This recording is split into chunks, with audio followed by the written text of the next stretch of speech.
हे दोस्तों, कैसे हैं आप सब। उम्मीद करता हूँ आप सब बिल्कुल बढ़िया होंगे। वेलकम है फिर से एक बार इंटरनेशनल बातें की एक और नई वीडियो में, जहां पर आज हम डिस्कस करने वाले हैं क्या क्या नए नए चेंजेस हुए हैं वर्क वीजा के अंदर, स्टूडेंट वीजा के अंदर। किस किस तरह के चेंजेस अब यहाँ पर ऑस्ट्रेलिया में आए हैं। चाहे आप ऑन शोर हो, चाहे आप ऑफ शोर हो। ऑफ शोर यानी कि आप अपनी कंट्री के अंदर हो, इंडिया में, पाकिस्तान में, बांग्लादेश में, किसी भी कंट्री के अंदर आप हो, तो क्या क्या चेंजेस आए हैं। टूरिस्ट वीजा में क्या क्या चेंजेस आए हैं, उन सबको आज हम डिस्कस करने वाले हैं। मोटा मोटा आज बात करेंगे। किसी भी कंट्री में जाने के लिए आपके पास 3 वीजा होते हैं। पहला होता है स्टडी वीजा, फिर होता है टूरिस्ट वीजा, फिर होता है वर्क वीजा। इन तीनों वीजा के अंदर क्या क्या चेंजेस हुए हैं ऑस्ट्रेलिया से रिलेटेड, वो मैं आज सारे डिस्कस करने वाला हूँ। इस वीडियो के बाद आपको कहीं पर जाने की जरूरत नहीं पड़ेगी। सारा कुछ सोल्यूशन आपको यहीं पर मिल जाएगा, क्या क्या चेंजेस हुए हैं अब तक, क्या क्या हुआ है, आगे क्या होने वाला है। तो स्टार्ट करते हैं हम अपना ऑस्ट्रेलिया स्टडी वीजा के साथ। ऑस्ट्रेलिया स्टडी वीजा में 2023 से लेकर 2024 तक बहुत सारे रूल्स आए हैं, बहुत सारे चेंजेस हुए हैं। इन सब का मेन कारण क्या है, नेक्स्ट ईयर 2025 में यहाँ पर है इलेक्शंस। जो यहाँ पर सेंटर के इलेक्शंस हैं, और इलेक्शन में जो इनके सिटीजन्स हैं वो ये बोल रहे हैं कि जो इमिग्रेंट्स हैं ना, आपने इतने सारे इमिग्रेंट्स बुला दिए कि हम लोगों को काम नहीं मिल रहा, और जो इमिग्रेंट्स हैं वो सारे काम एक्वायर किए जा रहे हैं, तो हम लोगों को क्या होगा। तो भाई इनको वोट चाहिए, और वोट्स के लिए इनको ये सब कुछ करना पड़ रहा है। इसलिए अपनी थोड़ी मुट्ठी बंद करके ये सारे रूल्स लागू कर रहे हैं। क्या हुआ था 2023 के अंदर, बहुत सारे रूल्स आए थे। जैसे कि इन्होंने कहा था कि हम इमिग्रेशन कैप लॉन्च करेंगे कि एक कंट्री के अंदर कितने बच्चे आ सकते हैं।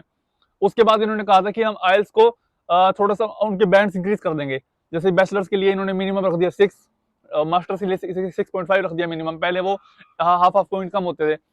तो इस तरह से ये चेंजेस हुआ।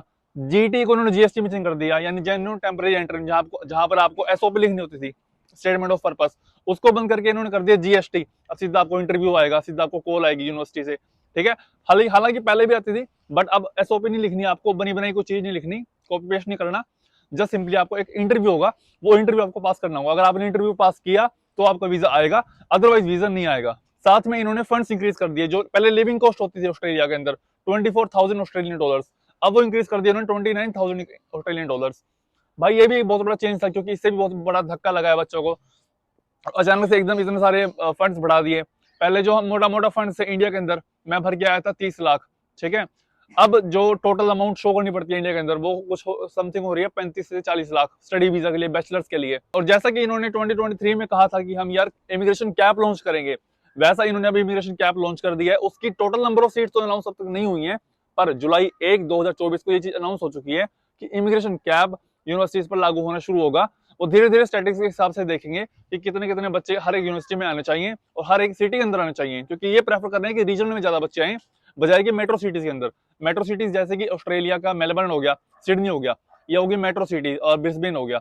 पर जो रीजनल एरियाज है ना, वहां पर बच्चे नहीं आ रहे, वहां पर स्टूडेंट्स नहीं आ रहे, तो वहां पर शॉर्टेज ज्यादा बढ़ रही है, और यहाँ पर ओवर पॉपुलेशन हो गई है। तो वो चाहते हैं कि जो बच्चे हैं ना, वो सारे रीजन की तरफ शिफ्ट हो, जिससे वहां पर भी जाके थोड़ी इकोनॉमी उनकी ग्रो हो, उस स्टेट की इकोनॉमी ग्रो हो, और वहां पर भी जाके थोड़ी इंप्लॉयमेंट कवर हो। तो इस वजह से ये हर एक यूनिवर्सिटी के हिसाब से इमिग्रेशन कैप लॉन्च करेंगे। उसकी पूरी एक्यूरेट नंबर्स अब तक नहीं आए हैं, पर मोटा मोटा ये पता लगा है कि चाइना को सबसे ज्यादा नंबर मिले हैं। मतलब कि जो बच्चे सबसे ज्यादा ऑस्ट्रेलिया के अंदर आएंगे, उनमें चाइना नंबर 1 पोजीशन पे है, उसके बाद वियतनाम है, उसके बाद इंडिया है, फिर बाकी सारी अदर कंट्रीज हैं। और हाँ, इन्होंने ये भी एक चीज अनाउंस की है कि जैसे 2023 के अंदर 6 लाख बच्चे ऑस्ट्रेलिया के अंदर आए थे, यानी कि 6 लाख वीजा ऑस्ट्रेलिया के आए थे। मेरा भी उसी टाइम पे आया था। अब 2024 और 2025 में 1.5 लाख वीजा आएंगे। मतलब कहाँ 6 लाख और कहाँ 1.5 लाख, यानी कि आधे का भी आधा। यानी कि देख सकते हो आप कि कितना ज्यादा इन्होंने स्ट्रिक्टनेस अब ऑस्ट्रेलिया में कर दिया है। ये चाहते हैं यार ऑस्ट्रेलिया में ना कोई कबाड़ ना आए। जैसे कि पहले क्या होता था कि बच्चे आते थे, अपना स्टडी ली, स्टडी चेंज करवाई, किसी और में चले गए, पीआर मिली, ठीक है, नहीं इंडिया चले गए, नहीं अपने वीजा बढ़वा रहे हैं। वो चीजें चाहते नहीं। अब चाहते हैं कि हमारे यहाँ पर इंप्लॉयमेंट जनरेट हो, हमारे यहाँ पर स्किल्ड पीपल आए, और हमारे यहाँ पर थोड़ी जेन्युइन क्रीम आए।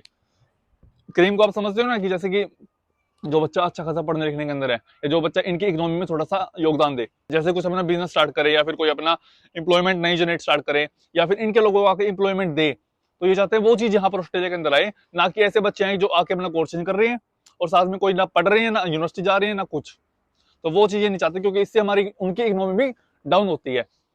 तो ये कारण था इमिग्रेशन कैप लॉन्च होने का, और ये कारण था ऑस्ट्रेलिया में इतने सारे रूल्स इंपोज होने का। इसका एक बड़ा कारण ये भी बताया जा रहा है कि यहाँ पर अगले साल इलेक्शन है, तो बेसिकली स्टडी वीजा के मोटा मोटा चेंजेस ये आए हैं।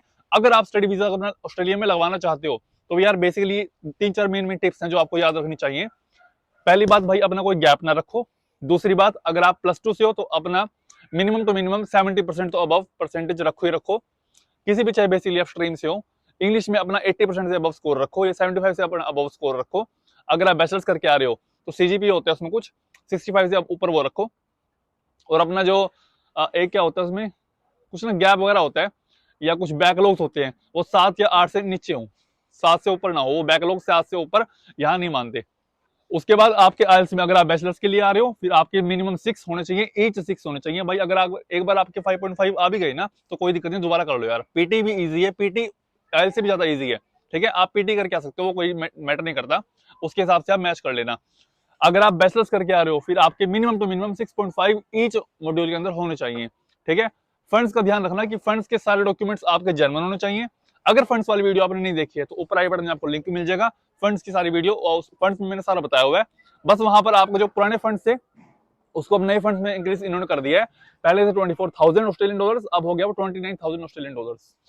उसकी अगर आपको अप टू डेट इन्फॉर्मेशन चाहिए कि कितने फंड्स ऑस्ट्रेलिया के अंदर हैं, तो उसके नीचे आपको एक आर्टिकल मिल जाएगा, how to show funds in Australia. उसको जाकर आप पढ़ सकते हो। मैंने अपनी वेबसाइट के ऊपर उस आर्टिकल को लिखा हुआ है और वहां पर फुल प्रूफ इन्फॉर्मेशन के साथ, वैलिड प्रूफ के साथ वो इन्फॉर्मेशन दी गई है, ठीक है। अब हमारा जो दूसरा वीजा है भाई वो है टूरिस्ट वीजा। टूरिस्ट वीजा में बहुत ज्यादा झटका लगाया लोगों को, क्योंकि पहले क्या होता था कि ऑस्ट्रेलिया में जब बच्चे टूरिस्ट वीजा लेकर आते थे, चाहे वो कनाडा से आ रहे हैं, चाहे वो यूके से आ रहे हैं, चाहे वो अमेरिका से, तो कोई नहीं आता बेसिकली, पर फिर भी अगर अमेरिका से कोई आ रहा है या न्यूजीलैंड से कोई आ रहा है तो tourist visa to study visa में कन्वर्ट कर लेते थे। बट अब ऐसा होना बंद हो गया है। टूरिस्ट टू स्टडी अब उन्होंने कन्वर्ट करना बंद कर दिया। बंद तो बेसिकली क्या होता है कि उनपे कंडीशन इंपोज कर दी 8503। 8503 का मतलब होता है no further stay in Australia, यानी कि आप अपने टाइम पीरियड से ज्यादा ऑस्ट्रेलिया के अंदर स्टे नहीं कर सकते। अगर आपको बोल दिया ना कि आपका 3 महीने का वीजा है तो आपको 3 महीने बाद कंट्री छोड़कर आना ही होगा। अगर आप नहीं आए तो आपके ऊपर लीगल एक्शन लिया जाएगा। ऑस्ट्रेलिया में tourist visa to study visa अब इन्होंने चेंज करना बिल्कुल ही बंद कर दिया है, क्योंकि टूरिस्ट टू स्टडी बहुत ज्यादा चेंजेस अब होने लगे थे। कनाडा से जितने ओवर पॉपुलेशन कनाडा के अंदर हुई, कनाडा में जितने ओवर इमिग्रेंट्स हुए, जब उन्होंने वहां जाकर देखा कि भाई वहां तो काम ही नहीं है, वहां पर सिर्फ पीआर है, बस वहां पर काम नहीं है, पर पीआर लेने के लिए भी 4 साल है।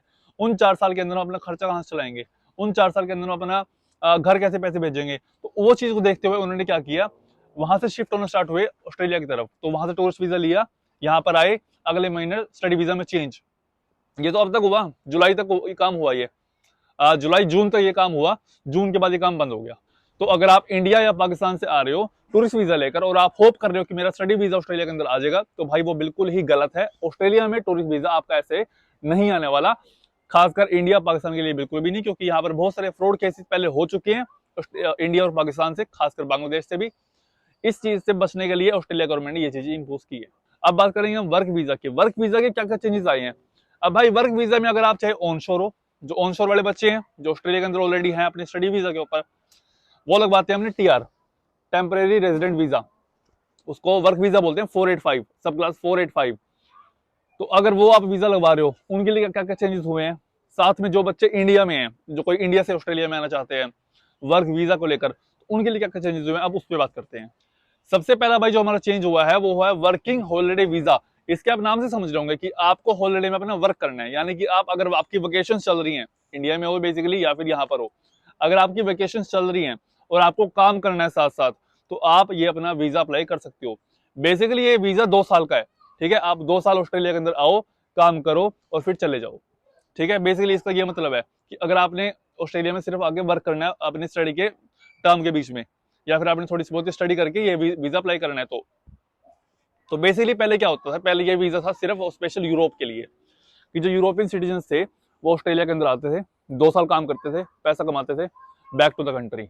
बट अब जब से मोदी जी ऑस्ट्रेलिया के अंदर आए थे, आप सबको पता है कि मोदी जी ऑस्ट्रेलिया में आए थे सिडनी के अंदर लास्ट ईयर 2023 के अंदर। तो उस टाइम से जब इनकी इकोनॉमिक ट्रीटी हुई, इंडिया की और ऑस्ट्रेलिया की इकोनॉमिक ट्रीटी हुई है, यानी कि अब इंडियंस के लिए ना बहुत सारे रास्ते खुल चुके हैं यहाँ पर ऑस्ट्रेलिया में आने के लिए, साथ में अपने वीजा अप्लाई करने के लिए। तो वर्किंग हॉलिडे वीजा अब ऑस्ट्रेलिया गवर्नमेंट ने, यानी कि फेडरल गवर्नमेंट ने इंडियंस के लिए भी खोल दिया है, यानी कि अब इंडियन सिटीजन भी वर्किंग हॉलिडे वीजा के ऊपर ऑस्ट्रेलिया में आ सकते हैं, 2 साल काम कर सकते हैं, फिर चले जा सकते हैं, ठीक है। मतलब जा सकते क्या है, जाना ही पड़ेगा। वर्किंग हॉलिडे वीजा के अंदर पहले क्या होता था, पहले था फर्स्ट कम फर्स्ट सर्व, कि जो बंदा पहले आया, जिसने पहले अप्लाई किया उसको वीजा मिल गया, इससे कुछ एलोकेटेड सीट्स होती थी। बट अब ऐसा नहीं होगा, अब इन्होंने ना वो बैलेट सिस्टम हटा दिया, अब इन्होंने लोटस सिस्टम हटा दिया कि फर्स्ट कम फर्स्ट सर्व वाला सिस्टम हटा के इन्होंने एक फीस रख दी, नॉमिनल सी फीस रख दी $25। अब आपको समझ लिया $25 कुछ भी नहीं है यार, $25 इन्होंने फीस रखी हुई है, $25 इन्होंने फीस रख दी उस वीजा की। अब वो वीजा आप लो और यहाँ पर ऑस्ट्रेलिया के अंदर आ जाओ, ठीक है। बेसिकली मैं बात करूँ सीट्स की, तो चाइना को मिली है 5000 सीट्स अप्रोक्सीमेटली, मैं बता रहा हूँ, कोई पूरी प्रॉपर नहीं है ये, अप्रोक्सीमेटली ऊपर नीचे हो सकता है। और चाइना को मिली है 5000 सीट्स, वियतनाम को मिली है 1500 सीट्स, हाँ, और इंडिया को मिली है 1100 से लेकर 1200 सीट्स, ठीक है। तो इसको भी आप देख सकते हो, ये भी एक अच्छा वीजा है 2 साल के लिए, अगर आप यहाँ पर ऑस्ट्रेलिया में आकर अपना काम करना चाहते हो। दूसरा जो हमारा वीजा लॉन्च हुआ है भाई, वो अभी हाल ही में लॉन्च हुआ है 2024 के अंदर, आफ्टर जुलाई 1। वो क्या लॉन्च हुआ है, वो हुआ MATES programme. MATES programme basically क्या है, अगर आपके पास कोई स्पेसिफाइड स्किल है तो आप इंडिया से, स्पेशली इंडियंस के लिए है ये वीजा। अगर आप इंडिया से हो और आपके पास कोई स्पेशल स्किल है, मैं बताऊंगा कौन सी स्किल आपको चाहिए या कौन सी फील्ड में आपकी स्टडी होनी चाहिए, अगर आपके पास वो स्टडीज हैं तो आप ऑस्ट्रेलिया में आकर वर्क अपना कर सकते हो, वर्क वीजा डाल सकते हो। मेट्स प्रोग्राम की जो फीस है वो है $365। मैं बताता हूँ इसके बारे में क्या इन्फॉर्मेशन मुझे मिली है और आपको भी पता होनी चाहिए। From July 1, Indian nationals age between 18 to 30 with qualifications in sought after technology fields will be eligible for a new temporary visa for up to 2 years। यानी कि 2 साल तक अगर आपकी एज 18 से लेकर 30 के बीच में है तो आपको ये वीजा मिल सकता है। फील्ड्स की मैं बात करूं तो फील्ड्स हैं इसमें renewable energy, mining, engineering, IT यानी कि information technology, artificial intelligence, financial technology and agriculture technology. अगर आपने इनमें स्टडी की हुई है, अगर आप इनमें एक्सपर्ट हो, आपने कुछ भी किया हुआ है, बैचलर्स, मास्टर्स या फिर पीएचडी, कुछ भी आप इसमें होल्डर हो, तो आप इसमें अपना वर्क वीजा ऑस्ट्रेलिया के अंदर अप्लाई कर सकते हो थ्रू द मेट्स प्रोग्राम। इसकी जो फीस है वो है $365। अब ये थे भाई हमारे 2 बड़े बड़े वीजे जो उनसे बच्चे ऑस्ट्रेलिया के अंदर आने वाले हैं, जो बंदे ऑस्ट्रेलिया के अंदर आने वाले हैं उन सब के लिए। अब क्या होगा उनका, जो ऑस्ट्रेलिया के अंदर ऑलरेडी हैं उनका अब क्या सीन है, वो ऑस्ट्रेलिया में उनका वर्क वीजा अब कैसे इंप्लीमेंट होगा, वो चीज आपके लिए भी जाननी बहुत जरूरी है अगर आप इंडिया के अंदर हो, क्योंकि जब आप ऑस्ट्रेलिया के अंदर आओगे तब वो चीज आपके ऊपर भी लागू होगी। अब ऑन शोर वीजा एप्लीकेशन के लिए क्या है भाई, a range of measures affecting international students have already come into effect this year. Now the government is tightening restrictions who can apply for student visa while in Australia. From July 1, holders of visitor visa, maritime visa, temporary graduate visas will no longer be eligible to make onshore student visa। यानी कि अगर आपके पास TR है सब class 485 तो आप उसको extend नहीं करवा सकते, उसके बाद अपना स्टडी वीजा नहीं डाल सकते। अगर आपके पास विजिटर वीजा है यानी कि टूरिस्ट वीजा है, मैंने पहले भी उसके बारे में बात की है, टूरिस्ट वीजा है तो उसको आप स्टडी में कन्वर्ट नहीं करवा सकते। अगर आपके पास मैरिटाइम वीजा है, मैरिटाइम होता है आई थिंक यार नेवी नूवी का कुछ होता है, जो ये मुझे बेसिकली इतना आइडिया है नहीं मैरिटाइम का, पर मुझे ये पता है कि जो मर्चेंट नेवी होते हैं उसमें जो वीजा मिलता है ना उनको, वो होता है मैरिटाइम वीजा में भी वो होता है, और उससे भी आप अपना स्टडी वीजा में कन्वर्ट नहीं करवा सकते। इसमें बड़ी बात कहां पर आती है, स्टूडेंट वीजा की ये बात देख लो कि अगर आप टीआर पे हो तो आप एक्सटेंड नहीं करवा सकते या फिर आप स्टूडेंट वीजा अप्लाई नहीं कर सकते। बट मान लो कि अगर आप स्टूडेंट वीजा के ऊपर हो, आपने स्टूडेंट वीजा को एक्सटेंड करवाना है, तो क्या पॉसिबल है भाई? देखो स्टूडेंट वीजा क्या सीन है, पहले ऑस्ट्रेलिया में क्या होता था, पहले ऑस्ट्रेलिया में क्या सीन था कि मान लो बच्चे ने स्टडी वीजा कंप्लीट किया, उसके बाद वो अपनी उसने टीआर डाली, टीआर के बाद अगर पीआर डल गई तो ठीक है, नहीं तो दोबारा स्टूडेंट वीजा डाल दिया। बट अब वो चीज हो चुकी है बंद। तो अब बच्चे क्या कर रहे हैं, अब डाल रहे हैं वो स्टडी वीजा पे स्टडी वीजा, कि भाई जिससे उनका टाइम बढ़ जाए और वो यहाँ पर और लंबे समय तक रह सके। स्टडी वीजा पर स्टडी वीजा डालने से अब ऑस्ट्रेलिया गवर्नमेंट को ये दिक्कत हो रही है कि हमने मुश्किल से तो एक वीजा बंद किया कि अब आप टीआर के बाद स्टडी वीजा डाल सकते। अब जो बच्चे हैं वो क्या कर रहे हैं, स्टडी के बाद स्टडी डाल रहे हैं, कि अगर आप स्टडी वीजा में स्टडी वीजा डाल रहे हो तो आपका वो एक्सटेंडेबल नहीं है। बट उसमें भी कंडीशन अप्लाइड है, अगर आप स्टडी जो इस टाइम कर रहे हो, मान लो कोई आप ट्रेड कोर्स कर रहे हो, ठीक है, बेसिकली जो सारे बच्चे होते हैं वहां यहाँ पर ट्रेड कोर्स करते हैं, मान लो आप ऑटोमोटिव कर रहे हो, आपने करी 2 साल की automotive, certificate 3, certificate 4 and diploma, आपने वो 2 साल में कंप्लीट किया, उसके बाद आपने टीआर डाली, मान लो टीआर डाली आपकी 1.5 ईयर्स की, ठीक है, आपको पता है कि आपके पॉइंट्स कलेक्ट नहीं हुए हैं और आपकी पीआर इसमें नहीं डलेगी, तो आप क्या करोगे, आप ऑटोमोटिव से दोबारा स्टडी वीजा डालोगे। अगर आपने स्टडी वीजा डाला किसी और फील्ड के अंदर, यानी कि आपने देखा कि भाई ऑटोमोटिव में पीआर नहीं है, अब मैं डालूंगा बैचलर्स का, अब मैं डाल दूंगा किसी और, नर्सिंग का डाल दिया मैंने, ठीक है, तो वीजा आपका स्टूडेंट वीजा नहीं आएगा। बट अगर आपने डाला उसी फील्ड का, तो भाई गवर्नमेंट को ये चीज लगेगी कि आप जनरल स्टूडेंट हो, आप यहाँ पर ऑस्ट्रेलिया में पढ़ रहे हो, तो आपको वीजा देना चाहिए। यानी कि अगर आपने एडवांस डिप्लोमा का ऑटोमोटिव में डाल दिया तो आपको वीजा मिल जाएगा, आपने बैचलर्स का भी डाल दिया तब भी आपको वीजा ग्रांट हो जाएगा। अब जो हमारा भाई फोर्थ वीजा है भाई, वो है टीआर का, टेम्परेरी रेजिडेंट या फिर सब क्लास 485। बेसिकली वही वीजा जो आप टीआर डालते हो, उसमें अब वीजा होपिंग इन्होंने बंद कर दिया है। वीजा होपिंग बेसिकली होता है कि आप आशा लगाकर बैठे रहो कि आपका वीजा आएगा, कि आप टीआर के बाद दोबारा स्टडी वीजा डाल सकोगे। वीजा होपिंग तो इन्होंने जड़ से खत्म कर दी है। चाहे स्टडी के बाद स्टडी हो, चाहे टीआर के बाद स्टडी हो, चाहे विजिटर के बाद स्टडी हो, अब वीजा होपिंग इन्होंने बिल्कुल ही बंद कर दी है। वीजा होपिंग का अब कोई भी सवाल पैदा नहीं होता। अब जो हमारा पांचवा वीजा है भाई, वो है स्पॉन्सर्ड वीजा। अब ऑस्ट्रेलिया में ना बहुत सारे स्पॉन्सर्ड वीजा चलते हैं। स्पॉन्सर्ड वीजा क्या होता है? बेसिकली आप एक एम्प्लॉयर को बोलते हो कि भाई मैं आपके पास काम करूंगा with a specific period of time, चाहे वो 1 साल हो, चाहे 2 साल, चाहे 3 साल हो। हर रीजनल एरिया का डिपेंड करता है, हर सिटी का डिपेंड करता है। जैसे ऑस्ट्रेलिया के मेलबर्न के अंदर 3 साल तक का है। अगर आप किसी भी एम्प्लॉयर नीचे 3 साल तक काम करते हो तो आप एलिजिबल हो अपने एम्प्लॉयर को ये बोलने के लिए, भाई मुझे आप स्पॉन्सर कर दो, आप मेरे बिहाफ पर मेरी पीआर डाल दो। तो स्पॉन्सर वीजा के अंदर क्या क्या चेंजेस हुए हैं और आगे आने वाले टाइम में क्या क्या चेंजेस होने वाले हैं, उसके बारे में अब हम बात करेंगे। सो देखते हैं अब। There are also some changes to conditions for migrants on certain temporary visas who will have longer to make arrangement if they stop working with their sponsor employees. किस किस वीजा को ये इफेक्ट करने वाला है और क्या क्या नए नए चेंजेस अब इन वीजा के अंदर हुए हैं, वो कौन कौन से वीजा हैं, अब उसके बारे में बात करते हैं। The changes affect holders of following visas. Temporary skilled work visa sub class 457, temporary skill shortage visa sub class 482, basically ये स्पॉन्सर्ड वीजा है। Skilled employ sponsor regional provisional visa इतना लंबा नाम, ये है 494। तो बेसिकली ये 3 तरह के वीजाज हैं जिनमें चेंजेस हुए हैं ऑस्ट्रेलिया के अंदर। ठीक है, 482 में तो एक नया चेंज आया है ऑस्ट्रेलिया मेलबर्न के अंदर स्पेशली, मैं आपको आने वाली वीडियो में कभी बताऊंगा या मैं इंस्टाग्राम पे बता दूंगा उसको। वो छोटा सा चेंज आया है। अगर आपने मुझे इंस्टाग्राम पे फॉलो नहीं किया भाई, वहां पर मुझे फॉलो कर लो। अब बेसिकली मैं बात करूंगा कि ऑस्ट्रेलिया में सब class 482 temporary skill shortage visa, ये स्पॉन्सर्ड वीजा है, इसमें क्या क्या चेंजेस आने वाले हैं 2024 में या 2024 के बाद, क्या क्या चेंजेस ऑस्ट्रेलिया के अंदर आने वाले हैं इस वीजा से रिलेटेड, वो क्या सीन है। देखो, अब तक क्या होता था, age care, disability, nursing, doctors, इनको मिलती थी मोस्ट प्रायोरिटी। और जो टेक्निकल वाले बंदे थे, यानी कि आईटी वाले हो गए, अकाउंटेंट वाले हो गए या अपने ट्रेडी हो गए, उनको मिलती थी कम प्रायोरिटी। अब इन्होंने कर दिया उल्टा, स्पेशली स्पॉन्सर वीजा के लिए, मैं पीआर के लिए नहीं बात कर रहा हूँ, स्पेशली स्पॉन्सर वीजा के लिए मैं बात कर रहा हूँ। अब इन्होंने पलट दिया सारा कुछ। अब इन्होंने क्या बोलते हैं, गद्दी पलट दी। इन्होंने कर दिया अब जो जो ये स्किल्ड वाले हैं, जो ये टेक्निकल वाले हैं, इनको मिलेंगे पहली प्रायोरिटी, और जो ये नर्सिंग एज केयर है इनको मिलेगी कम प्रायोरिटी। ऐसा क्यों हुआ? ऐसा इसलिए हुआ क्योंकि ऑस्ट्रेलिया के अंदर बहुत सारे जो बच्चे हैं वो उन्होंने नर्सिंग करना स्टार्ट कर दिया, देखकर कि इसमें पीआर है।